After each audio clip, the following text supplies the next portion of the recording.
Money for nothing. Should everybody get what's known as a universal basic income? Would it, as some believe, encourage prosperity, or perhaps it could have the very opposite effect? You're watching Roundtable with me, David Foster.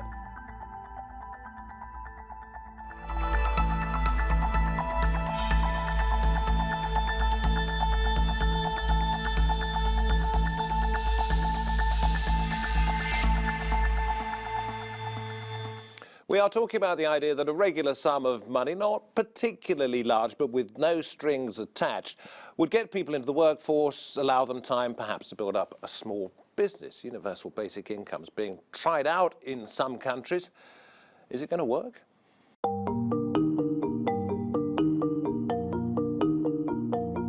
The idea of giving people free money has been circulating for decades.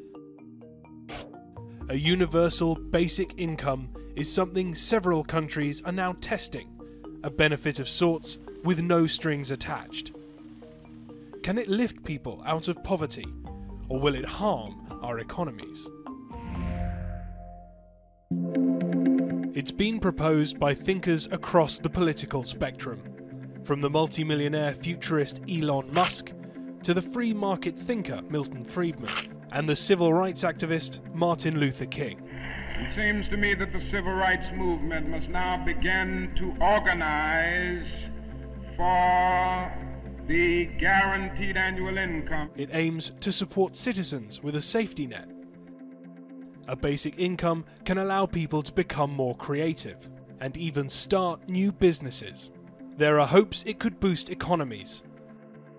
According to one study by the Roosevelt Institute, a basic income of $1,000 a month could actually increase the US economy by 12%. And there's evidence to suggest that basic income can reduce stress levels. Whereas politicians used to think that's ridiculous, that's whatever. And now it's actually something serious that people all over the world are looking at, like countries like Finland and Canada. But is basic income just wishful thinking? A free market utopia? Swiss voters rejected a basic income plan in 2016, which sought to replace their welfare system. J'ai voté non, parce que je suis bonne vieille Suisse on m'a toujours appris à travailler pour gagner de l'argent, et puis c'est très utopique. Concerns have been raised about the cost of basic income and how it could affect productivity. It might negatively impact the labour force and the incentives to work. An idea that could revolutionise our future. Could universal basic income lift people into prosperity, or create passive societies, removing the desire or the need to work? Joining us for Roundtable from Glasgow via Skype, we have Matt Kerr, a Glasgow City Councillor for the Scottish Labour Party. They're trying it out up there. At the Roundtable, Sam Dumitriu, Head of Research at the Adam Smith Institute. We also have Rob Lugg, a trades union activist, and Ann Pettifor, Director of Policy Research for Prime Economics. It's going to be a fascinating discussion, this one, I think. And let's go to you first of all, Matt, if we can, up there. And you tell us exactly what you're going to try to do, because it hasn't started yet, right? No, we're at the very early stages. What really happened was about a year or so ago, I held the position of the social justice brief in Glasgow City Council, and I'd reached the point where I'd spent a considerable chunk of my political life fighting against welfare reforms, and I realised that actually what I was fighting to defend wasn't so good in the first place, and so I thought I wanted to take a step back, start to reevaluate where I was coming from. I took a paper to the Executive Committee of the Council approximately a year ago, and we started the process to start a series of consultations and workshops with the Glasgow populace, start engaging with the RSA, who are working alongside us in terms of building a pilot. And the idea is that in this calendar year, we move to then a clearer proposal once the kind of more academic work, if you like, has been done. And all this time, while that's going on, we are conducting discussions with DWP, Department of Work and HMRC Pensions, and Scottish Government. the Yes. Customs, Inland Revenue, etc., Yes. etc. What sort of reaction have you had from those people in the general public that you're questioning about whether they think it's good or bad? Well, I suppose a lot of people's first reaction is money for nothing, nobody will work. Which is, I take completely the opposite view. I think the system we currently exist in disincentivises work. I think it doesn't recognise people's talents. It doesn't recognise whole swathes of work that goes on in society.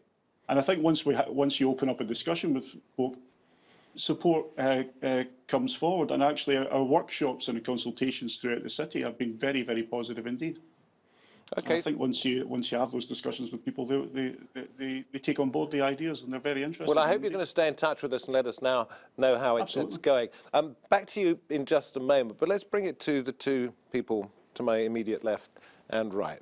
Sam, you're from the right wing, fair enough to say, Adam Smith Institute. Rob, you're a trades unionist, and yet I would have thought perhaps you would support it and you'd be against it, but the opposite is the case. So why does a right-wing think tank think that giving money away like this would work is a good idea? Well, Matt's following... And we're not talking about a lot of money, by the way, are we? No, no. So, well, Matt's following in the footsteps of Donald Rumsfeld and Dick Cheney, who carried out the first basic income trials back in the United States in the late 60s under the Nixon government. And originally, it became a very interesting idea on the free market right because there was a welfare system in America and quite a similar system in the UK where essentially you would lose lots and lots of your benefits if you took a job. So you'd actually end up maybe not worse off if you got into work, but you'd only be marginally better off. For many people, they see that as an incentive to say, okay, I'm not going to search as hard as I might. And that creates long-term problems because people stay unemployed, they don't pick up those skills from being on a job. So that was the original aim. And I think the other aim is that cash is generally much better than helping people in other ways. So you can give people free healthcare or free schools or free education or free, access theatre tickets or whatever. But ultimately, people know how to spend their money in the best way possible. That's sort of a guiding principle of the free market side of the coin, and I think that's another real appeal because in America at the moment you have food stamps, so they tell you what you can spend your cash on, very, very micromanaging. This, as an idea, would potentially get rid of all of that and be a much simpler system to administer. And it's a lump sum once a month, and it cuts across all social classes. In Finland, they are trying it out with 2,000 different people. And you read a personal story, as I have done, about one guy who was finding it difficult with benefits and a family, who suddenly got this. It's only 500 euros a month, but it allows him to feel secure with his family and then allows him to get on with things that he thinks will generate future income. That sounds like utopia, which was where actually the book of Utopia was where it was first mentioned, I think. Yeah, I mean, I'm deeply sceptical about universal basic income. I am interested to see what the results are of these different studies and trials that are being run, and we'll be open-minded about that. Particularly, I want to see how broad, they are in their scope. But I think ultimately, what has been said in terms of from the other side throws up the problems for this, which is if universal basic income is going to be used as a way to destroy the positive aspects of the welfare state, particularly the National Health Service and other things. Why would it do that? Why would it destroy? Well, I mean, we were talking about being able to buy healthcare instead of having it just provided free at the point of use as the NHS is. But I don't think anybody's suggesting that in what we're seeing at the moment. Maybe not in the trials that are being run, but it's certainly I think what the Adam Smith Institute and the more neoliberal arguments in favour of this are. I mean, if you look at what Milton Friedman advocated, maybe perhaps not universal basic income, but certainly in terms of tax credits, it was all about simplifying, reducing the tax burden on the rich, whilst not throwing the lowest into absolute destitution, which might, you know, incite some kind of resistance. You give somebody some money here, you're not going to throw them into destitution, you're going to give them a helping hand, sure. Well, that depends how much money you give them, what you take away from them. I mean, having a simplified system that just gives one set amount of money to people, you know, fails to recognise that the fact that the complexity of the benefit system, whatever its flaws, exists for a reason. Yeah. That reason is that people have different needs. And it's not just a benefit system, is it? Because it would go to every single one of us at this table, regardless of our income, regardless of our position. Assumptions. You see, I assumed, Anne, that since you were advising John McDonnell, in some capacity, the shadow Labour Chancellor, about his policies, and he's in favour of this, or quite interested, you might think it was a good idea, but I assumed wrongly. Yes, First mistake in journalism. So the reason is that I'm a macroeconomist, you know, and most of the people advocating this are microeconomists, and they look at it from the point of view of the individual. It was very nice for individuals to be getting money regardless, and it's a nice feeling. And we have that here, in a sense, or we have had that here, with women getting family benefit, regardless, again, of income and so on, when they had children. But the problem, there are real problems with it. And I want to take you back to the system of Speenham land, when the old Victorians first introduced a sort of charitable donation, a charitable fund for the poor. The effect of that was profound. What it did was to lower agricultural wages all to the same level as the poor were getting. And that's what's going to happen here. This is going to be an incentive to employers to lower wages. Tell me why.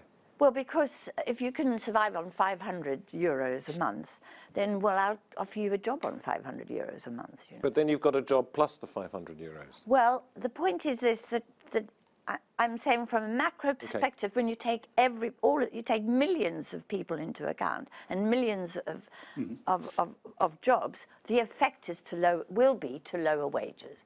The employers will love this, basically. So Matt, jump in and then we'll come back to that. Yeah, do jump in. I've heard this argument about lowering wages a number of times. I mean, it seems strange to me that for example, the STUC, the Scottish Trade Unions Congress, who support UBI, would support something that would lower their workers' wages. I take the opposite view. I can understand Anne's argument that employers, the unscrupulous employers, might choose to try and pay people less money. But I tell you what does change in the workplace. Your bargaining power as a worker is strengthened. You cannot, with universal basic income, no one will ever be starved back to work in a strike situation or in a situation of industrial action. You know, and far from coming at this from the Rumsfeld point of view, as has been said from a contributor from the Adam Smith Institute, I come from this from a firmly left point of view, and as a trade union activist all my adult life, I think this will actually empower workers and empower human beings. But Matt, have you got evidence of that? Have we got evidence? What we have is the evidence of Speenham land. We saw what happened to wages under Speenham land. So we do know that this can happen. The second point is this, that the reason why this originated with Friedman and with the Adam Smith Institute is that it is a proposal for dismantling the welfare state, because eventually you will have income and you won't need the welfare state. You'll be able to go out and buy services. That's the real motivation behind it. And that's why I don't want this to be a conversation between the two of you. I want to bring you guys here back in, and then everybody can jump in or not, depending on. It's seen as a money-saving exercise, ultimately, you know, from a macro perspective. So that's why it's just not good enough to look at it from the point of view how an individual will feel. It's about the impact on the whole economy and on the whole You'll explain this to me in just a moment, because I'm not an economist, but I'm going to ask Sam first of all. If you said to somebody, we're going to give away 500, 600, whatever it is, euros a month to the entire population, and that's going to save us money, they'd go, well, how come? So what is the thinking behind it? Well, first of all, what you're looking at is you're taking the amount of money you spend on welfare currently and then either you divide that up or you spend a bit more but you claw it back via various ways. So either via higher taxes at the sort of lower end, or you can have what Milton Friedman proposed, which was a negative income tax, which works basically like tax credits do now. So the way you save money is, first of all, administration costs. So child benefit, for instance, which is done mainly through the revenues and customs, so just through your payroll, pay-as-you-earn tax system, that generally costs about 1% of the amount of money spent on it goes on admin. For things like job seekers allowance, it's closer to 4 or 5%. So immediately you save those admin costs, but you also create a better incentive to go into work. So in the long run, you might actually bring people off the benefit and actually paying more money as taxpayers. So the big issue is that if someone's out of work and if they go into work, they maybe only earn 20% more than they otherwise would be for doing nothing. That's a huge disincentive. I mean, I would criticise a tax that's 50% of your income if you're earning 100k. This is 80% of your income in some cases. I think the current estimate is 79%. That's actually a big improvement over recent years, where it was even higher in the past. So I think in that sense, the incentive to go to work, that will actually lead to more people working. And there's... Can I ask Rob to jump in? Then we'll come to you, Anne. I mean, for me, what this whole debate doesn't address is what I think is much deeper and much simpler in many ways, which is the problems in the Western world and the world more widely at the moment could be traced more to the fundamental imbalance between labour and capital, something that's been happening over the last 40 years. You've seen the 1%, as we're now labelling them, ending up with more and more and more of the wealth, more and more power, therefore, over the whole of our society. And actually, tackling tax avoidance, shutting down the tax havens, and actually redistributing wealth is a bigger priority than this. Well, okay, but maybe you could do the two things at the same time. Not either or. Yeah, it doesn't have to be, as Matt's saying, an either or. And we'll you guys, you want to talk to each other rather than through me. But Sorry. No, it's absolutely fine. But Anne, you've been itching to jump in. Yes, and that's because I think it's utterly unaffordable. I mean, the point is we have to think again in a macro sense. We need people to work in order to generate income, in order to collect the tax revenues needed to finance whatever it is we want as a society. If people are not working, they're not generating additional income. They don't have to generate additional income on this basis. They're not generating tax revenues. The whole system will grind to a halt. It's just unaffordable. I don't understand how the Adam Smith thinks we can pay for this, because a lot of people would just take the money and give up working.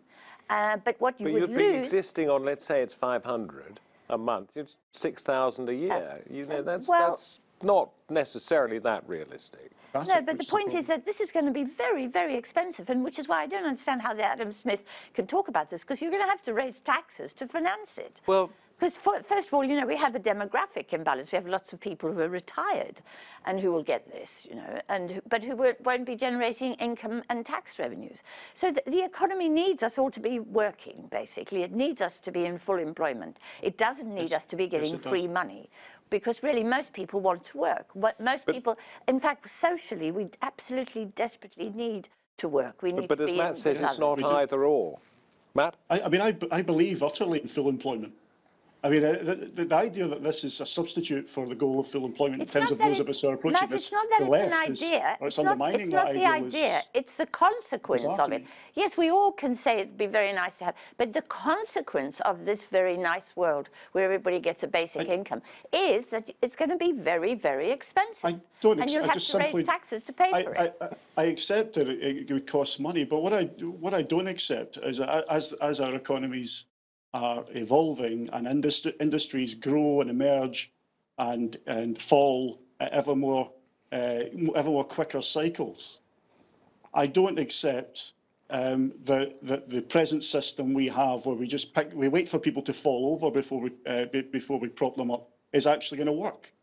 Because people are going to be changing what they're doing more and more often in their lives. They're going to be leading more unstable lives, even with additional labour regulation, which which I strongly support. So should we just accept that? Still... You have to jump in if you want to, Sam, I think. We should not accept that. Do we just lie down and Don't be say polite. that's what's going to happen? We should re-regulate the labour force, and we should provide a UBI to make sure that nobody falls between those cracks. That's what we should do. That's how we fight it. I've got a question, because it seems to me that your two models of how UBI would work seem to contradict each other.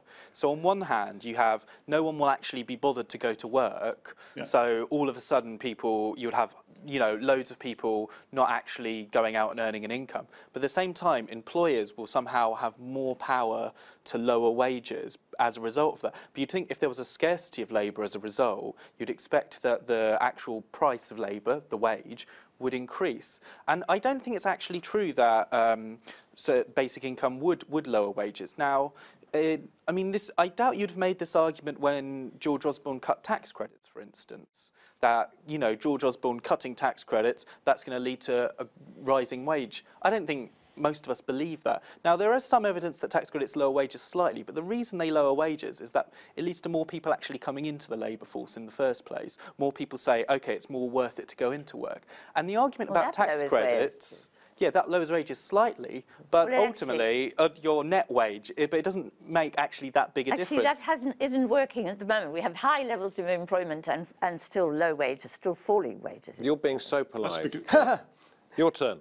I mean, I think there are definitely deep flaws with the welfare system as it is. Anyone who's been unemployed and been to a job centre, frankly, knows what a deeply unpleasant... is that partly because the restructured welfare system we have means that people have to wait longer to get in and then they fall into a poverty trap there? Or is it much more than that? I mean, it wasn't... I was a housing officer under the last Labour government. It wasn't great. It's not new.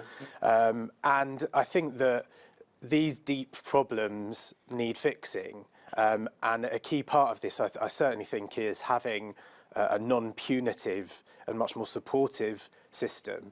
But I do ultimately think that these other things that I've spoken about, strengthening workers' rights, strengthening particularly the right to organise and fight for better paying conditions, and also tackling tax avoidance and redistributing wealth is far more important. Isn't this non-punitive? UBI, well, until it's been around for a few years, and then a government maybe it wouldn't be punitive, but and then the government as they did with benefits at the moment, go, right, we're going to freeze it, and then it starts declining year on year its real terms value, and but that's politics, isn't it? And then they start calling people who are relying on the UBI scroungers. I mean, sadly, governments change. There's not a lot we can do about that. Yes, can I just ask Matt a question? It's not just politics; it's economics. Because if governments, run out of income because they haven't got enough people in employment generating tax revenue, they have a problem, and they'll freeze and cut the UBI. Matt, this is a first trial, and as you say, we're at the beginning of the beginning. It's not just in your ward, I think it's in other parts of Scotland as well. Presumably, you've had conversations with the First Minister of Scotland, Nicola Sturgeon, or people close to her. What's her take on perhaps rolling this out nationally? I personally haven't spoken with Nicola Sturgeon, I should say, but I've spoken with people who are around her, both in the civil service and politically. And what's interesting is there is some interest in the trials across the political spectrum in Scotland. I think the Scottish Government's position is that they are supporting, they are willing to provide funding for the research phases to actually conduct the trials, of course, but obviously the wider funding is a bigger deal. We would have to get people at DWP. Just a quick wind-up question to each one of you. Do you think it's going to happen, Anne? No. It's just well, it was a very quick answer to a very quick question. It's just not practical. We'll go through all these consultations and we'll end up, I doubt very much it'll happen. Will we see it, first of all, in other countries, perhaps? Probably in other countries, almost certainly. I think we'll probably, what you'll see is something similar to basic income. I think something like the negative income tax evolving out of tax credits will probably happen. That will probably happen in some places at different times. I mean, it might spread, it might not, but, it's very... It's going to be an election loser, though, isn't it? To say, I'm going into this election saying we're going to give money away to everybody. Well, I mean, And it's you're because gonna people are pay going to look for at it, yeah, and you're going to pay. And you're we gonna already pay do for it that. with your That's taxes. already the current system. We give money to people who don't work, and we pay, and the people who do work pay for it. That would be the it would be the same system at the moment on that front. What are you watching most closely, Rob, at the moment? I mean, I think in terms of this, it'll be interesting to see the trials out of Scotland and Finland and other places. They're all staying quite quiet about it, particularly in Finland as well. Yeah, I mean, the thing is, one question is whether they're going to be big enough for the results to you know, obviously having a trial with a few thousand people in a village is very different to having something in a region or a country. So we'll have to take what comes out with a pinch of salt, I think, but it'll be interesting to see what does come. Okay, quick final thought, Anne? No, I just think it is utopian. Well, Thomas More wrote about it. Yes, and it's very good to be utopian and it's very good to have ideas, but it's also important to be realistic. And I fear for this because I know it's come from the neoliberal right and their intention is to dismantle the welfare state. And this would be one of the quickest ways of doing it. And I therefore think we have to think very carefully about this. And I'm sorry, I've got to stop here. Sorry. All I can say on your behalf, Sam, is that you don't think it's an intention. I can't allow you to say it yourself. To dismantle the welfare state. Listen, thank you all. Thank you all very much indeed. You'll get another chance. I'm sure you will. The question was, is it money for nothing? We'll have to wait and see whether it's rolled out after some trials. Scotland we've talked about, and perhaps in Finland. But you'll have to excuse all of us now, those of you watching this, because we have work to do. From me, David Foster, and the Roundtable team, thanks for watching. Bye-bye.